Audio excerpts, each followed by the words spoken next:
सलाह लेना शुरू कर दे और अपने परिवार को अनदेखा करना शुरू कर दे तो जान लीजिए कि परिवार में खिन्नता उत्पन्न होनी प्रारंभ हो गई है। और जब तक वह परिवार से सलाह ले रहा है तब तक उस परिवार में सुमति और संपदा दोनों बची रहेगी और निरंतर उस कुल का वृद्धि भी होता रहेगा। अब क्या हुआ, असुरों ने क्या किया, सलाह लेना शुरू किया किससे, तीसरे से। तीसरा कौन है, मोहिनी स्वरूप भगवान नारायण है। अब स्त्री को बीच में ला दिया। अब मैंने आपको पहले स्कंद में पहले ध्यान पहले बताए थे शुरू में कि तरुणी प्रभुता के हे श्यालको बुद्धिदायक कन्या विमुक्तो लोभा दंपत्यो नाम चिकल कना। अगर तरुणी की प्रभुता होगी, अगर स्त्री की प्रभुता होगी तो विनाश होगा। अब वहां क्या हुआ, विनाश का मार्ग बन गया है। बलि जो है वह भी शक्तिशाली है, देवता भी शक्तिशाली हैं, परंतु वहां की स्थिति कुछ और ही है। अब अमृत को दे दिया इन्हें, अमृत लेकर के देवी ने कहा ठीक है, अगर हम पे विश्वास है तो तुम दोनों लाइन लगा करके बैठ जाओ। एक लाइन में देवता हो गए, एक लाइन में असुर बैठ गए। देवी ने कहा सुनो, ऊपर का अमृत जो है वह पतला है और नीचे का गाढ़ा है, तो ऊपर का जो अमृत है अगर उसका पान करेंगे तो उससे कोई असर होने वाला नहीं है। तो यह भी तुम्हारे परिवार वाले हैं, अगर इनको पिला देंगे तो संतोष हो जाएगा, नहीं तो आपस में विवाद होगा।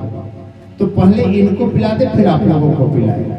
कहा देवी जैसी आपकी इच्छा हो। कहा ऐसे नहीं होगा। कहा तब, कहा पहले इनको पिलाओ हमको पिलाओ, एक एक को ऐसे क्रम से पिलाते रहो। कहा देखो ऐसे नहीं होगा, अगर विश्वास हो तो मैं बांटू नहीं तो मैं जा रही हूँ। ऐसा व्यवहार उन्होंने बनाया कि उनको विश्वास ही ना हो कि साक्षात नारायण। इतना कहते ही उन्होंने कहा नहीं जैसा तुम जाओ ऐसा कर। या क्या किया, अमृत पिलाना शुरू कर दिया देवताओं को। फिर असुरों ने कहा मेरा नंबर है, उनको मदिरा पिला रहे हैं, देवताओं को अमृत का पान करा रहे हैं। उसी समय राहुल नामक दैत्य ने देखा इधर तो हमसे द्वेष किया जा रहा है, किसी को अमृत और किसी को मदिरा का पान कराया जा रहा है। इससे वह कुपित हो गया। राहुल छाया स्मृत केतु, कहते हैं वह तुरंत इतना कुपित हुआ, बाला सखित्वा कारणाय हास्यम स्त्री जनावाद सुदर्ज सेवा गदर्भभाक्षा संकेतवाणी कटा सुनरो लघुतायुयाते। उसने कहा अरे यह तो स्त्री बड़ी छलिया दिख रही है।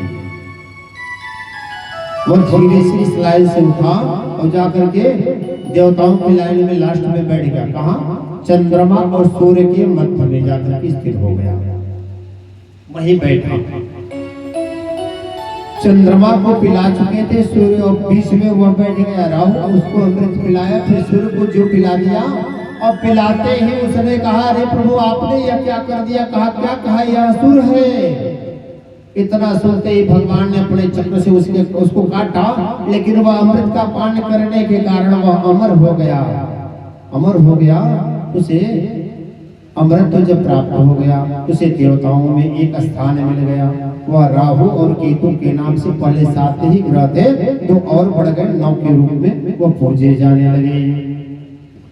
अब इधर क्या हुआ, जब असुरों को यह पता चला कि मेरे साथ तो बड़ा भयंकर छल हुआ है और देवताओं को अमृत पिला दिया गया, तो असुरों ने कहा यह कोई साधारण नहीं हो सकता, कि हमें लगता है वही छलिया विष्णु है और कोई नहीं है, यह छल किया है हमारे साथ, चलो इसका भी अंत कर दो। भगवान विष्णु प्रकट हुए हैं और देवासुर संग्राम हुआ, उसमें सभी असुरों को परास्त कर दिया, देवता विजय को प्राप्त किए, महाराजा बलि मारा गया। अब क्या होगा, पुनः महाराज शुक्राचार्य ने बलि को बुलाया और उसे मृत संजीवनी विद्या के माध्यम से जीवित कर दिया। अब बलि से कहा, बलि सुनो, अब तुम ऐसे विजय प्राप्त नहीं कर सकते। कहा तब क्या किया जाए गुरुदेव।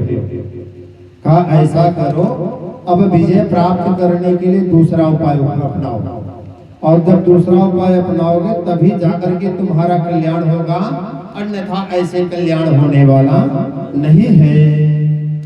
कहा मैं क्या करूं? कहा तुम ऐसा करो, अश्वमेध यज्ञ करो, और एक नहीं पूरे 100 अश्वमेध यज्ञ करो। बलि ने कहा जो आपका आदेश। सरस्वती नदी के तट पर यज्ञ की तैयारी हो गई। इधर हमारे कश्यप जी महाराज जी की पत्नी अदिति देवी जो है, उन्होंने भगवान से कहा था, कश्यप जी महाराज से कहा कि मुझे पुत्र की चाह है, और बड़ी व्यथित मन से बैठे हुए वे अपने आश्रम में। कश्यप महाराज आए, उन्होंने कहा देवी अगर तुम्हें पुत्र की चाह है तो पुत्र प्राप्ति के लिए तुम पयोव्रत करो। पयोव्रत से मनवांछित